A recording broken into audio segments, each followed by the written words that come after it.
Hey everyone, this is Baylor Ray, and in this video, I want to show you how to get the song list out of Spotify so that you can run some tests on it and figure out what you like about it, or find songs you like, whatever. So what I want to do is use AppleScript with some command line ninja. I don't know. People have some words they use that describe like cool actions, but I don't know those words. So we're gonna do some cool things, I think, and I think you'll be able to learn from them and be able to do some of your own tests. So what we're gonna do is I have this playlist, and we're actually gonna end up eventually taking everything in my Spotify library. The library is all the songs you starred, imported, bought, which I think is coming from like iTunes.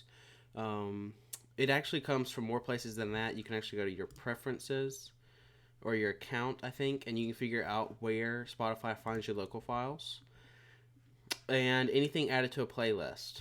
So this is local files where it says bought. So let's go ahead and do this, make it work. So I'm going to start with this Malt Shop Oldies playlist because this is only 28 tracks long. It's a lot shorter. And I'm going to be able to pull out a bunch of files. We're going to play with that data. We're also going to figure out whether it's a local file or not, because local files, the reason I want to do this is I want to figure out what songs do I want to purchase in iTunes. And I already own this file, so this one needs to be removed from the list of songs that I might want to purchase.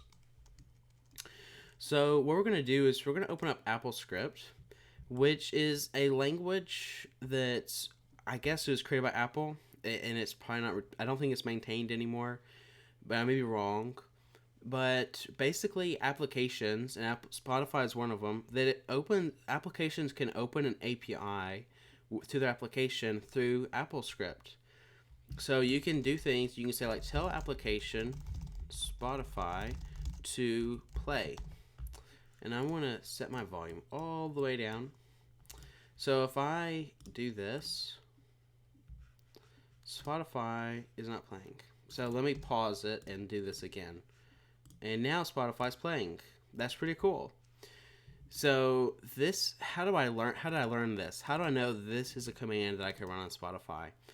Well, if you go to Spotify and you open it up in Finder, and this will apply to any application. For instance, I imagine this Postgres app doesn't have AppleScript on it, so you can see it says can't open the dictionary or the commands on it. But Spotify does. So if I drag Spotify in here, it's going to open up this documentation. And you can see I can go into the Spotify suite, and that's where I found the play command. But you can also go in and you can get properties on, for instance, the track. So I can say, I want to get, excuse me, the name of the track. Well, to do that, is I can say, tell application Spotify to get the name of the current track. So the name is the property over here, and of the current track is, I don't know what this is. It's something in AppleScript, the object maybe, but it doesn't have an O, so I don't know what it is. If I run this, you can see it pulls it down. It says, hey, Bo Diddley, and there we go. So what we want to do is we want to be able to take this name of the track. We also want to get the played count. So I can run that. You can see I've listened to this song 7 times.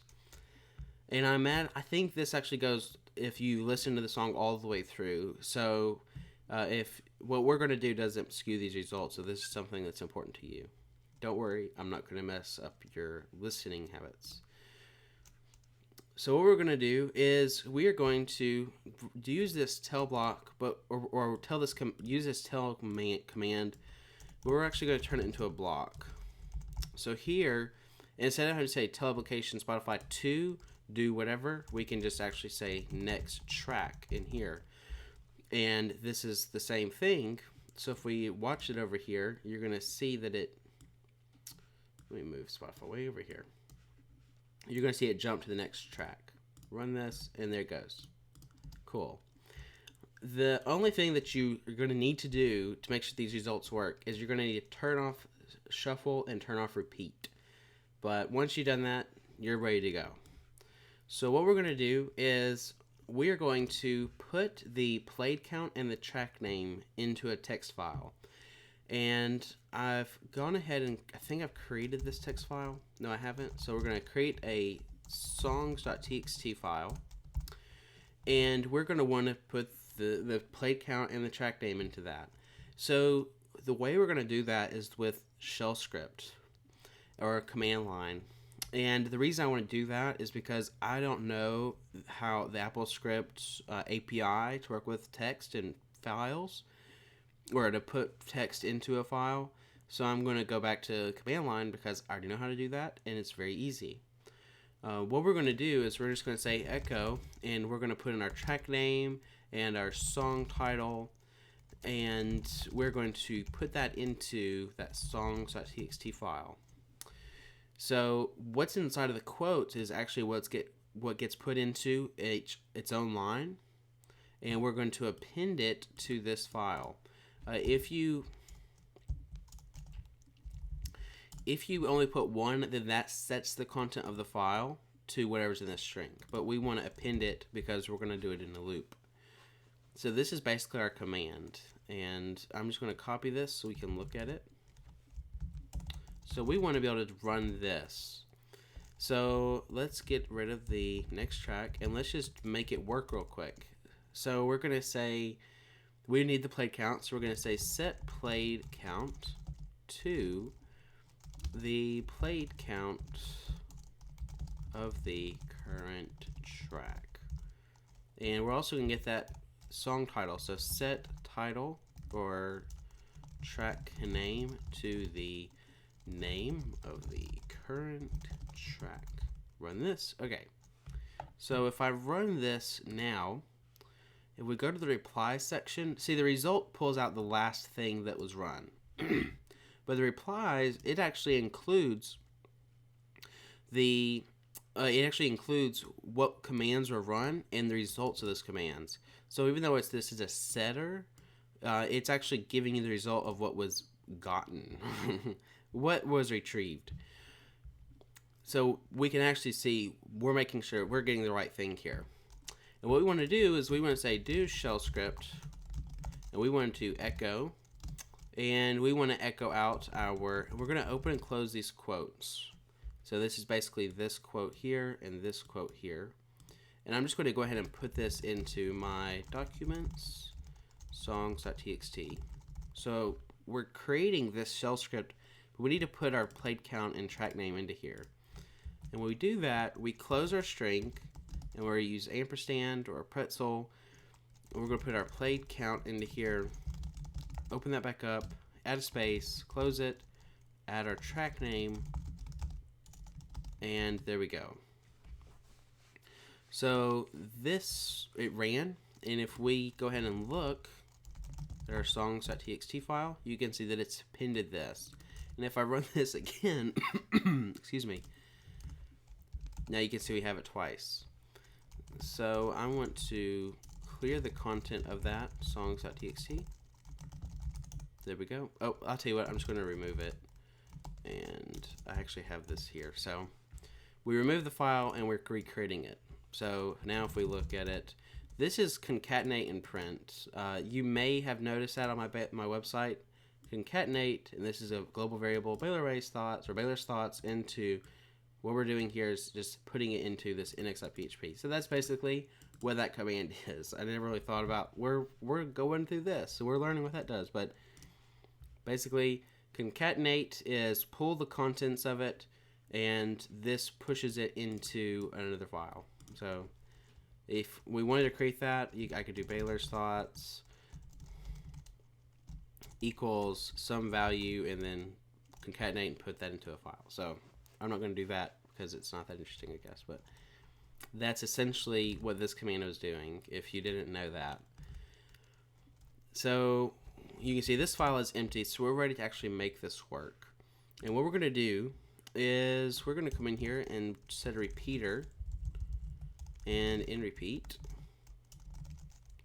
Now we compile this, you can see it indents it. Excuse me. I don't know how loud the coughs are. I'm using a new mic. My sister's mic, actually. So If it's really loud and you get mad, you can post a comment and let me know, and I'll try to get over my coughing for the next video. So what we're going to do now is we're getting the played count, we're getting our track name, we're putting it into a file, but what we want to do now is we want to go to the next song. So we're just going to put that at the end, next track, done. And when it hits this command, it's going to rerun, and it's going to do the same thing over again. And we're going to go ahead and go into Spotify. We're going to make sure we're on the very first song, and we're going to run it. So I'm going to click run, and you can see it jumping through the list here, and it gets to the very end, and then AppleScript Editor blows up. And it's just saying that it couldn't get the current track because Spotify is in its stopped state right now, and you can tell that because the player is disabled, or the play button and stuff. But now, if we look at our songs, you can see that it's given us how many times we listened to the song and the track name. And what's cool is we can go ahead and take a look and see what we have here. And we can say sort this numerically reversed. And now we can see 23 is the number of times I listened to this song, 17 is the number of times I listened to this song, and basically we can just go ahead and just see which songs I listened to the most. And I could take this data and I could figure out which songs I needed to purchase. But there's one thing. This Twist and Shout song, I already own it, and it doesn't need to be in this list.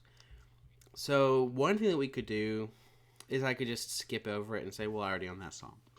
But the real problem is that when we go over this, when we go to our library here, and you look at this, and it has 353 tracks, well, that's a lot of times to skip over things, and that's not the way programmers roll. We go ahead and filter our results out at the beginning, so we don't have to do that. So what I'm going to do is you can figure out if it's a local file or a Spotify file by looking at the player or the Spotify URL of a track. So let's go ahead and look at one. Of this Hey Bo Diddley one, if we look at this, let's go to the very top and just put it into a comment. You can see what this looks like. It's just Spotify track, and it gives you some random or strange hash that I don't know how that works. When we look at Twist and Shout, though, you can see now we're actually getting something different. It says local. This is not a Spotify file. This is a local file, and I really don't know.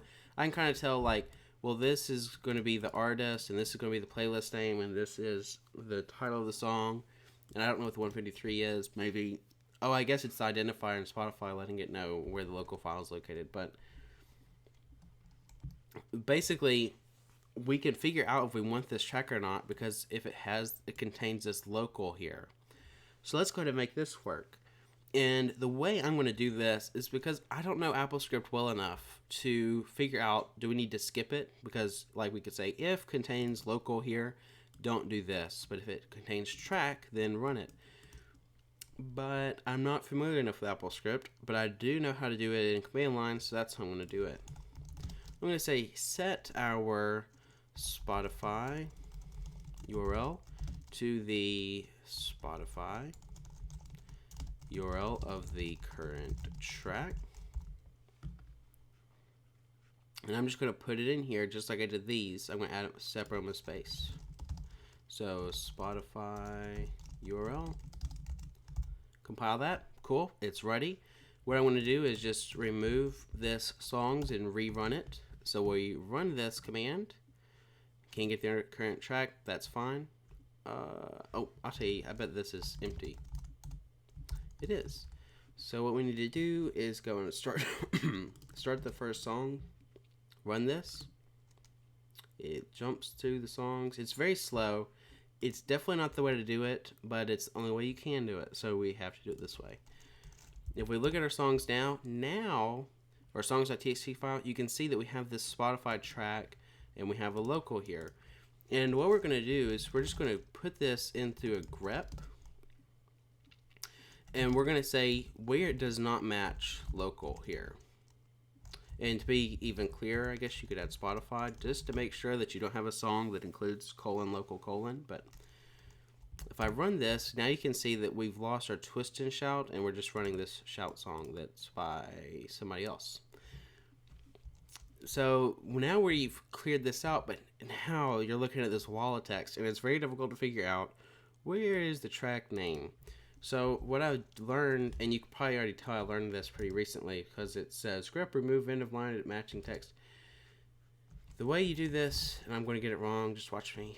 Grep, no, we're going to say sed, which is going to be, I don't know what it stands for, but I do know how to use it. We're going to switch, and we're going to look for anything that matches Spotify.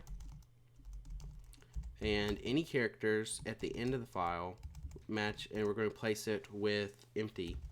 And there we go. Removes it. I know this, I think this stands for switch, but I don't know for sure. Or search and replace. It's going to be a switch, I guess.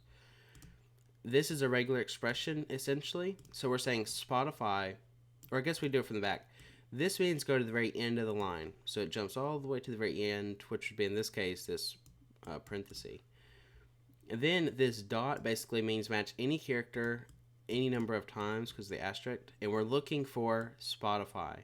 So it starts at the end, it goes all the way to where it matches Spotify and then any character, which is that colon and track colon in that hash. So essentially what we've done here is we're only getting what we are interested in, and we're making sure it does not match Spotify local. Pretty cool. And we can finally do our sort numerically and reversed so that we get 23, Hold On I'm Coming, and all these songs. So let's do it one more time, but this time we're going to go ahead and pull out from our library. So I'm going to go to library, or first I'm going to remove that file, recreate it. So I'm going to start this song here to make sure this is the one that we start from. Go to AppleScript editor, and we're going to run this again. And it's going to take a while because there's 353 songs or so, but it'll be worth it because you're going to see some more command line stuff afterwards. I'm sure you're wondering, why did you keep talking and not hit the start button or whatever, but I didn't do that, so we get to watch it a little bit longer. And it takes forever.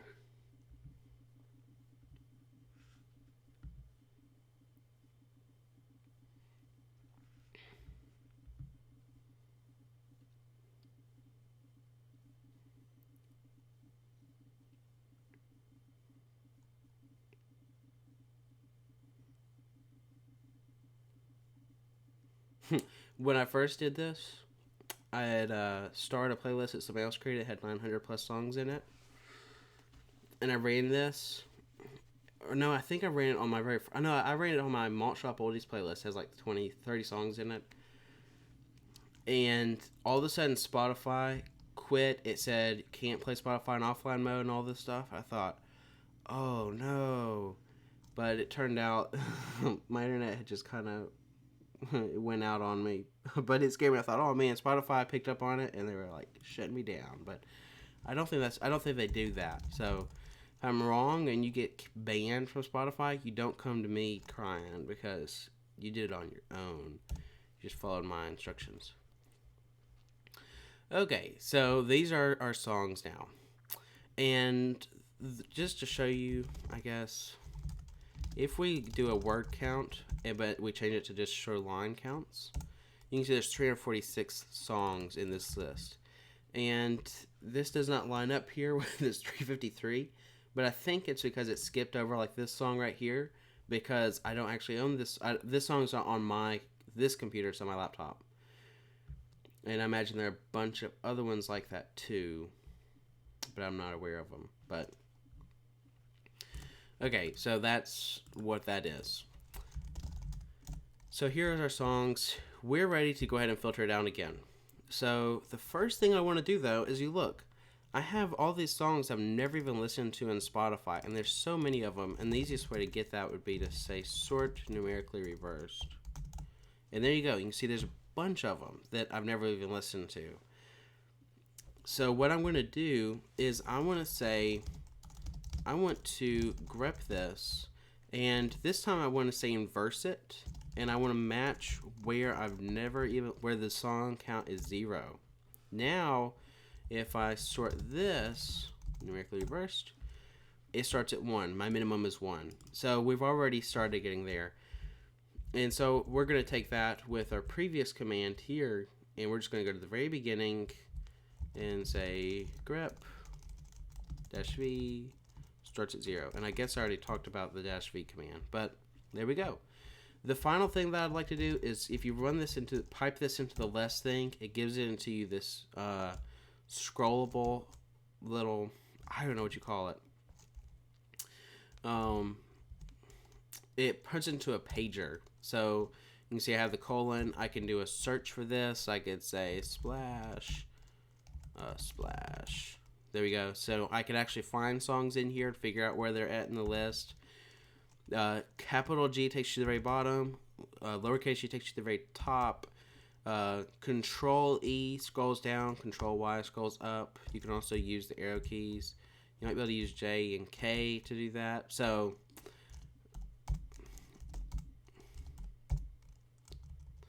you can type in a number and hit J, and that scrolls down by 10 lines. So there you go. There's some. That's the benefit, I think, of using the pager. But there we go. So you can see what we've done. We take all our songs. We remove anything that starts with a 0. Remove anything that has Spotify local in it. We'll replace the very end. So we remove our Spotify URL. We sort this numerically reversed, and we put it into a pager, which you can remove this. You could possibly put this into a filtered songs.txt. Look at this, and now check it out. We've taken that result and we've piped it into where we've put it into this file. So now I have a songs list that I'm actually proud of. So thank you for watching this video. If you have any questions or anything in this was interesting to you and you think, well, I'd like to know a little bit more about it, and maybe Baylor knows it, if I do, I'll try to make a video on it because I think that'd be cool. So thank you for watching this video, and goodbye.